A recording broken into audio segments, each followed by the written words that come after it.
Hello, welcome to a video on apportionment methods.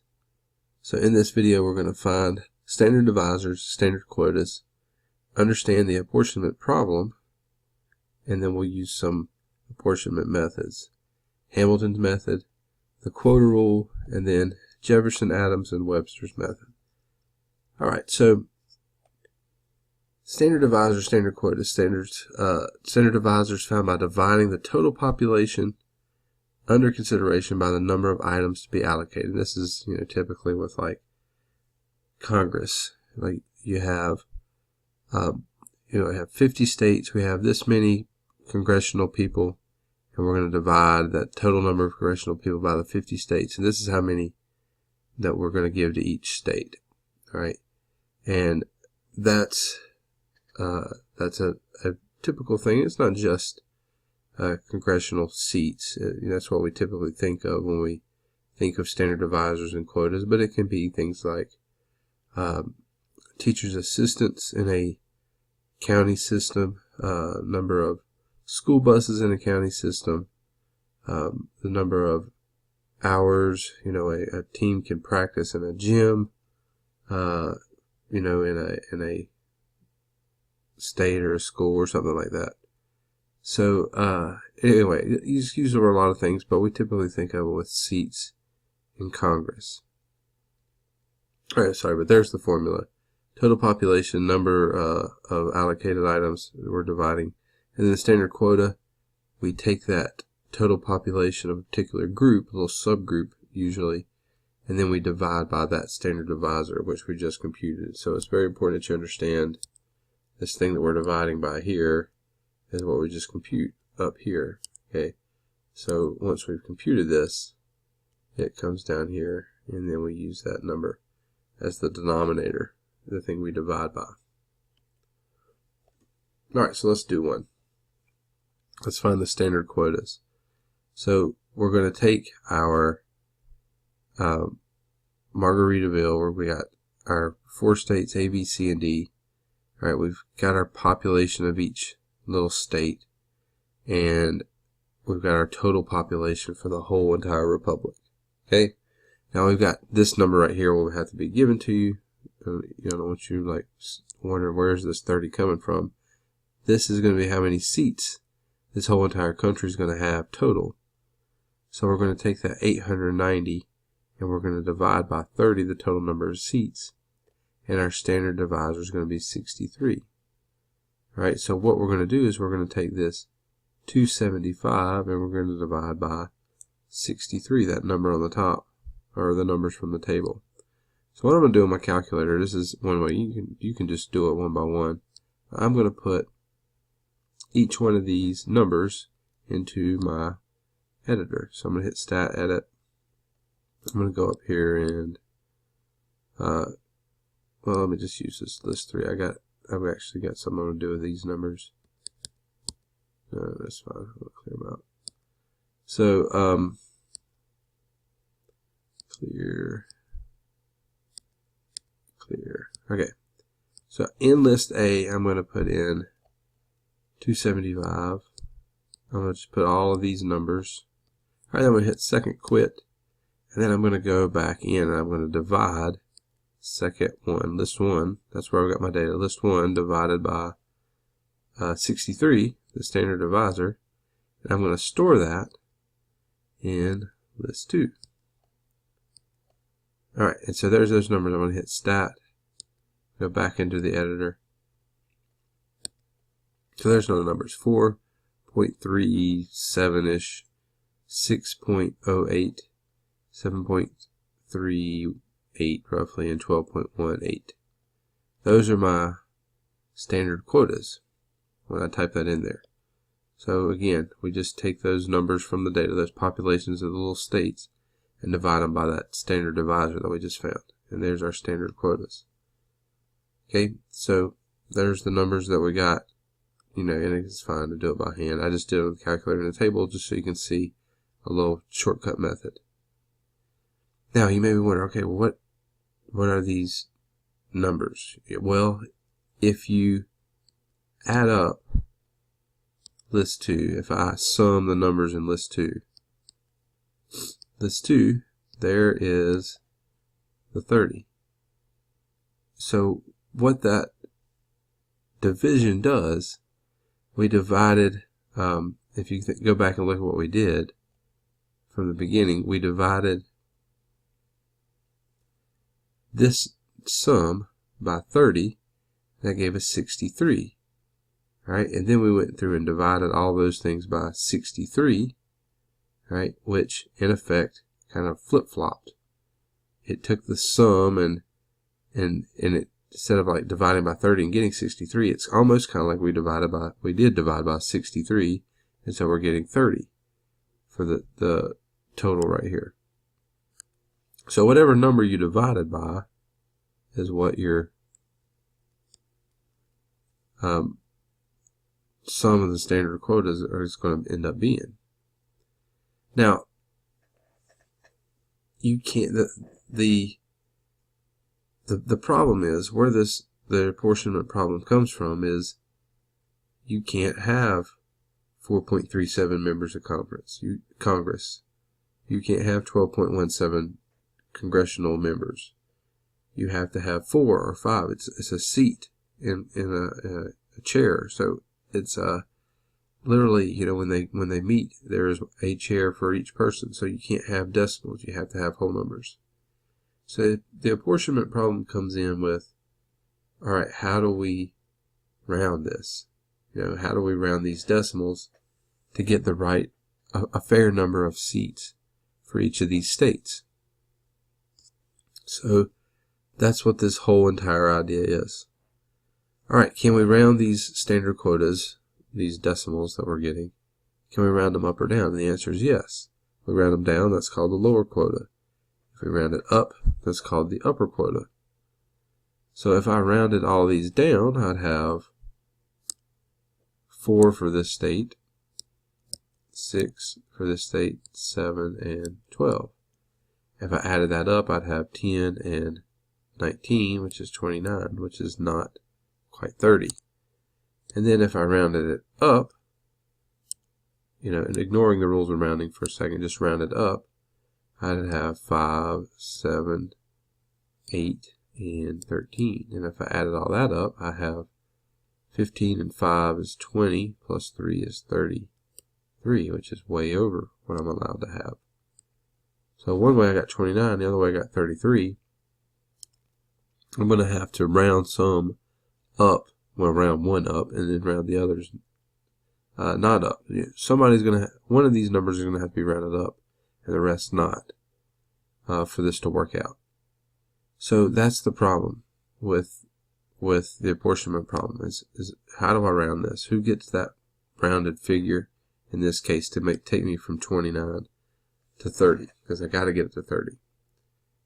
All right, so the apportionment methods that we're going to look at are Hamilton's, Jefferson, Adams, and Webster's method.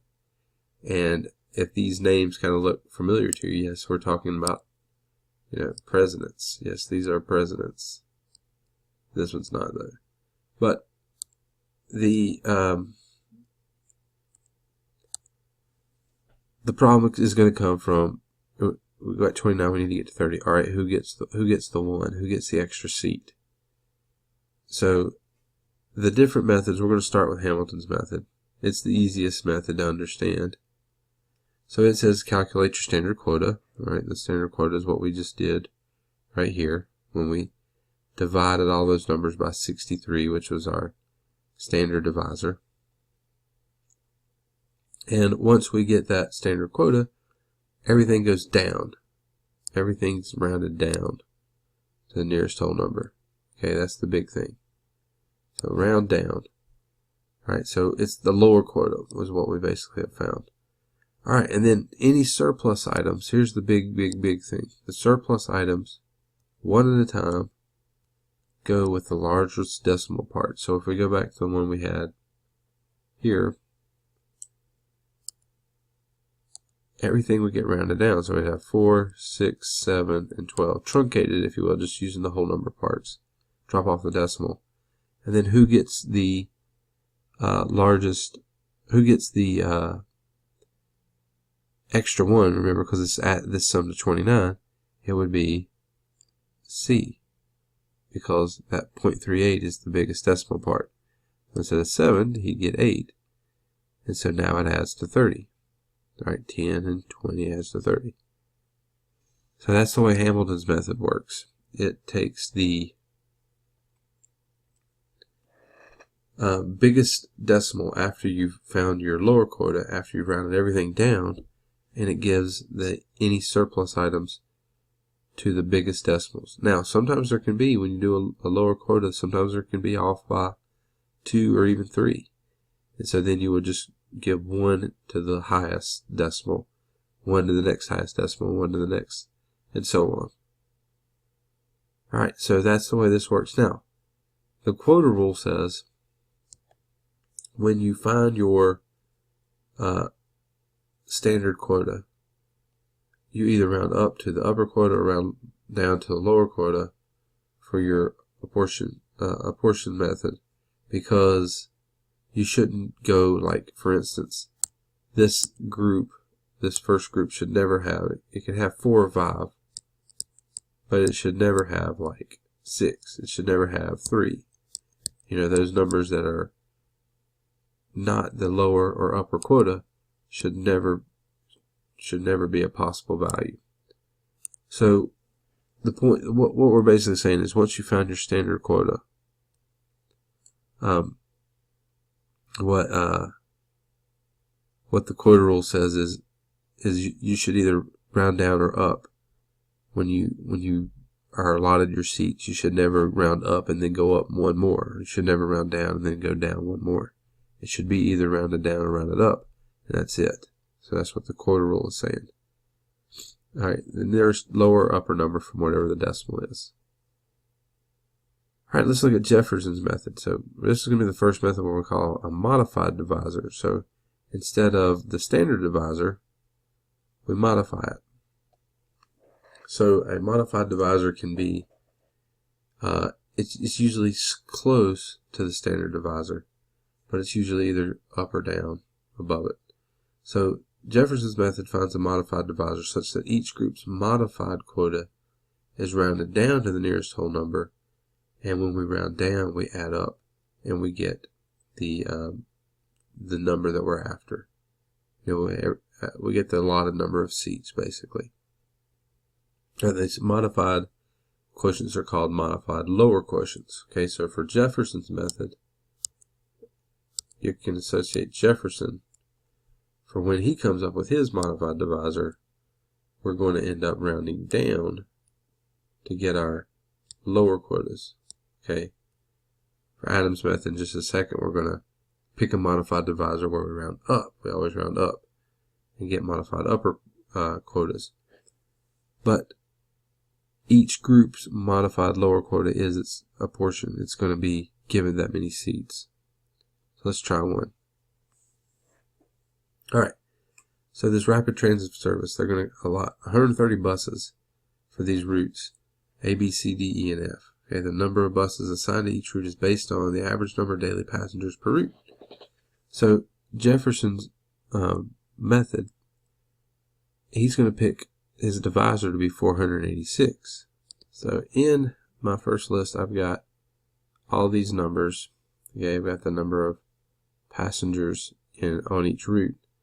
And I took the sum of that, the 65,000 total passengers, and I divided it by the 130 buses. So there's 500 is our average number of passengers per bus. Well, the modified divisor, that's the standard divisor. 500 would be our standard divisor. The modified divisor is this 486. So we would use that and then round down. So I'm going to do two things. One, I'm going to take list 1 and I'm going to divide it by the standard divisor so you can see what we get. And I'm also going to take list 1. Let me store that first. Let me store in list 2. All right, and then I'm going to do the same thing. I'm going to take list 1 and I'm going to divide it by the modified divisor, the one they tell me to use. And this problem's at 46, and they'll tell you in your homework.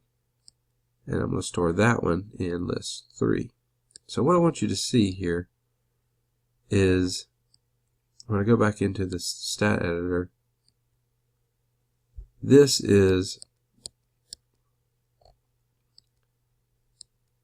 the standard quota, 8.72. So this says we would use anything between 8 and 9, right? 10 and 11, 14 and 15, 20 and 21, 31 and 32, 45 and 46. Okay, so the Quota Rule says that we should be between those numbers with whatever method we use for apportionment.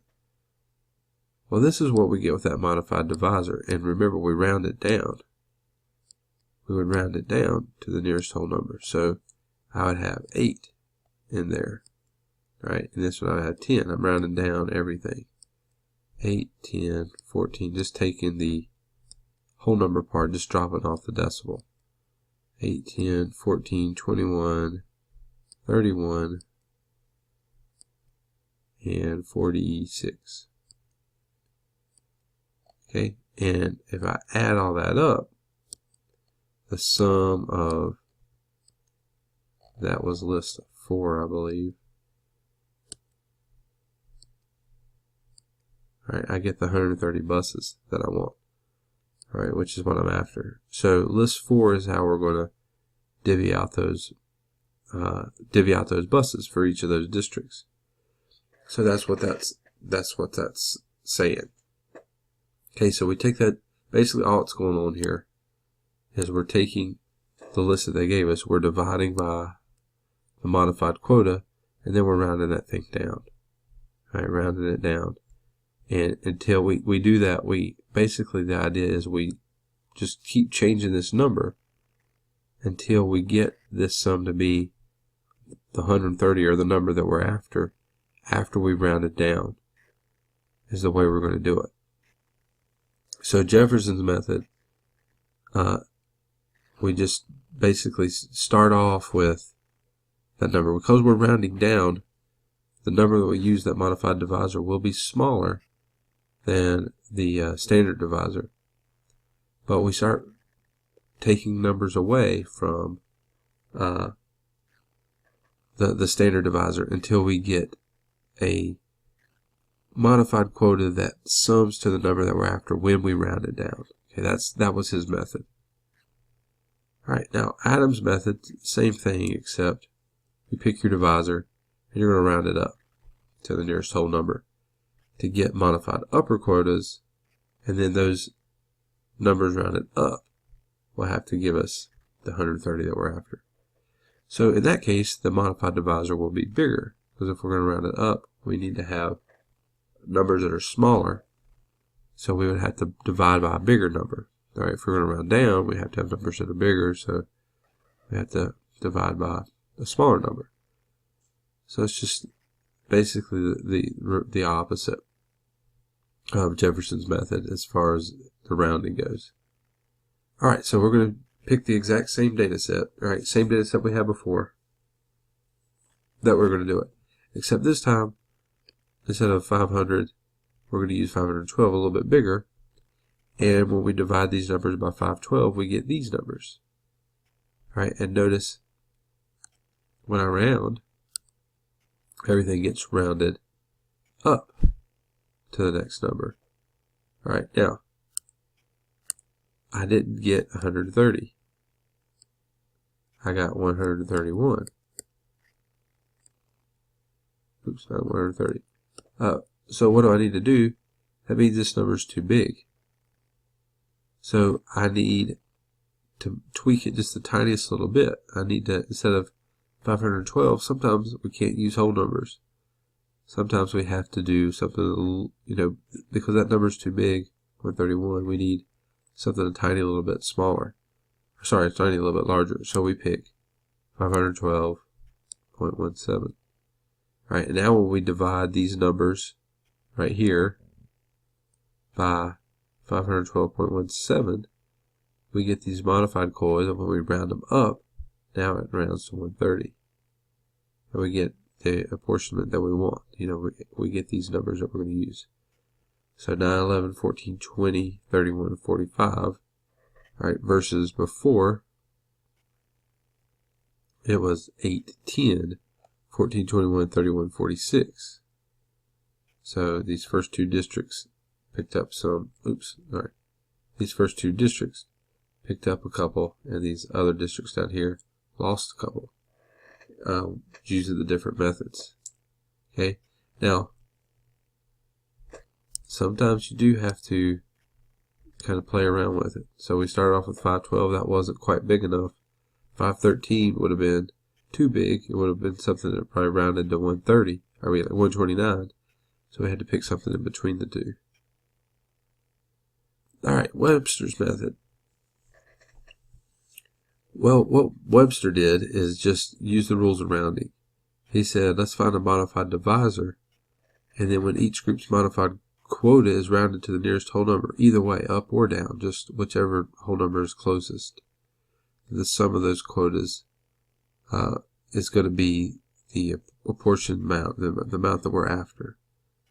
So in this case, there's our again our same exact data set. 500 is our standard divisor. So Webster played around with it, said, all right, let's try 502. And trying 502, it didn't work.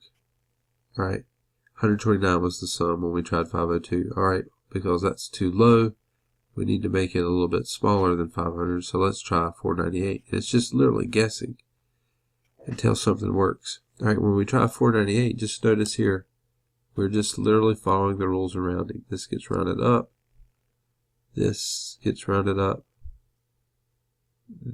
The rest get rounded down. Right? These two got rounded up. The rest got rounded down. And that's how we did it. That's the method we chose to for Webster's method. But we don't always round down or always round up. We just follow the rules of rounding. All right, so not every single one of these methods are infallible. We're going to see in the next section that they all have their fallacies and things that go wrong when you use them.